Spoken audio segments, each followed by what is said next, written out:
Kris Krohn here with Limitless TV, and today we're talking about how you learn new skills. And you know what? Instead of telling you what everyone else is used to telling you, what I've heard my whole life, today I'm going to give you some pretty counterintuitive advice, and it's by far the most powerful advice that I can give you on developing new skills.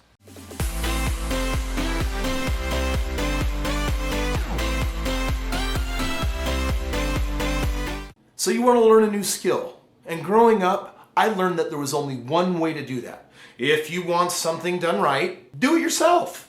I really grew up in a do-it-yourself home. My dad was a trained master craftsman from Germany, and so he had a construction business. And one time I remember asking my dad, why aren't you growing your business bigger? Because at one point he was telling me people were asking for bids and estimate, and he could have grown it bigger. And I said, Dad, why didn't you? And I'll never forget. He was hunched over at this fireplace with the plane in his hand, and like a master, he was working it over. And with a tool in his hand, he looked at me and he said, son, if you want something done right, you need to do it yourself. Well, that's how I started out my life.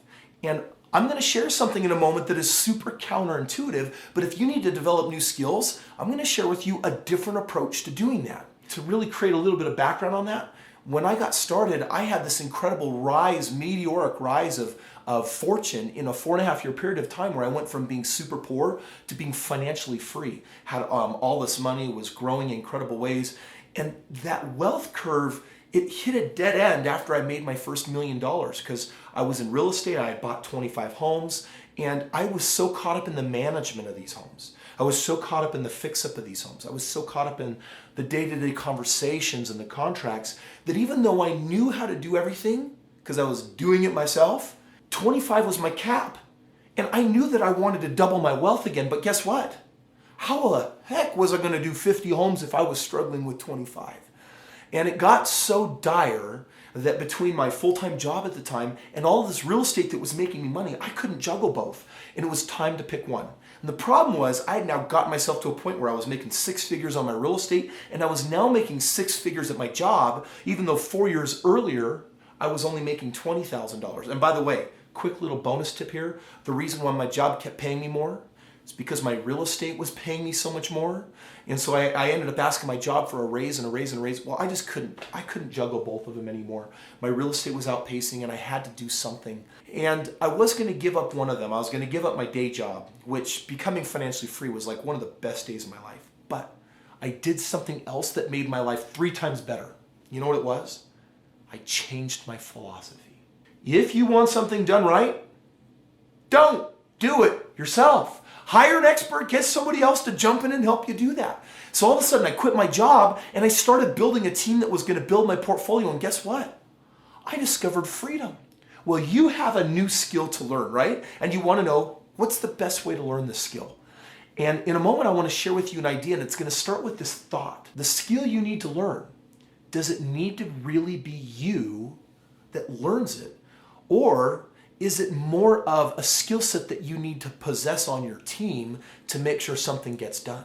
Because this is something that I have learned in life, that if you don't love it, if you don't enjoy it, if it's not what you truly enjoy, then spending all your time doing it is not going to create the fulfillment.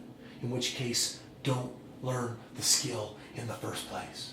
2 choices. You want to learn this new skill, and it is a done for you or do it yourself. Most of us live in a do-it-yourself solo world, and I'm going to tell you right now that no purpose is a solo journey. In fact, living a bigger, grander, greater life, because we got this one life to live, it's not about putting your head down and putting your nose to the grindstone and living out your days that way. Do-it-yourself, I only recommend doing with the things that you're passionate about and the things that you love and the things you want to do. So, number 1 filter, as you're considering this new skill, why? Is it because you love it? Or is it because you think you have to? If it's because you think you have to, I want you to consider done for you. What does that mean? How do you acquire the skill? Why?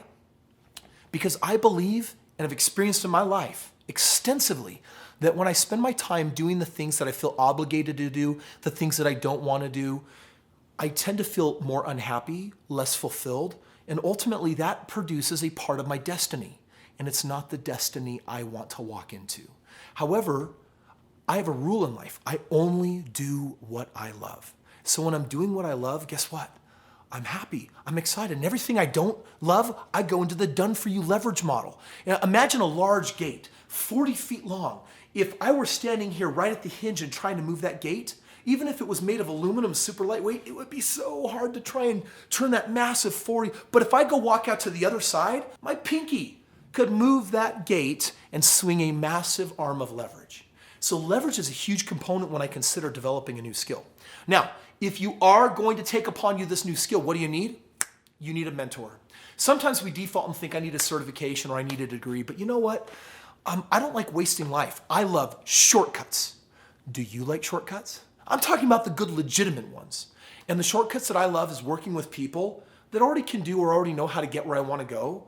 Like, for example, my business recently wanted to go online with social media and Facebook, and we wanted to know, hey, we want to generate we want to find people for our events and seminars through Facebook. Do it yourself would mean, hey, buy a bunch of courses, go online and spend countless hours learning and reading and digesting. But you know what I did instead? I just went to a team that has a long-term track record of knowing how to do that online. And I'm just having it do it for me. Sometimes people think, though, that the difference between do-it-yourself and done-for-you comes down to money. It's a consideration. But if you allow your pocketbook to determine who does the skill, you might find that you're stepping into a mindset of scarcity. My little daughter right now, my wife convinced her that if she would make these necklaces and beads and bracelets, something my wife has a great passion for. Well, my daughter was making them and she was not having fun. But she put in the work and she did it. And then when it came time to actually set them up in marketing and selling them, in the last couple months she made $500. She gets lit up marketing the things that she's made. She does not get lit up making them. So I said, honey, here's what I want you to do this summer. She has a group of girls she hangs out with called the Pizza Tigers. 11-year-olds, I don't get it. But I said, go to the Pizza Tigers, show them how to make these bracelets and tell them that these $12 bracelets, you'll pay them $3 a bracelet in advance just for making them. So now she has all of her inventory being made by other people. She just does a little bit of light quality control and then does the one thing that she loves, which is marketing and selling the jewelry. Friends, do what you love. And if it's what you love, then you're gonna have no problem acquiring the skill. You're gonna jump in. But too often we put ourselves on long tracks to develop skills that we're doing for reasons other than personal happiness, enjoyment. When it gets into responsibility and obligation and there's this weight and there's this heaviness, figure out how to acquire that skill done for you and build your life and your skills around a lifestyle that produces love, enjoyment, and happiness for you. This is the part of the video where I say subscribe. Do you know why? Because you want to learn some new skills, and guess what we're teaching you here? All sorts of new skills. So subscribe and take the opportunity to sift through the channel and get our updates and learn when we post new videos so that you can keep increasing your skill base. And heck, come spend 3 days with us. Click the links below and figure out how we can get live in person with each other and learn skills that are so life-changing and so powerful that you just get amped and on that awesome natural high of life that every one of us deserves to be on. Take care, and we'll talk to you soon.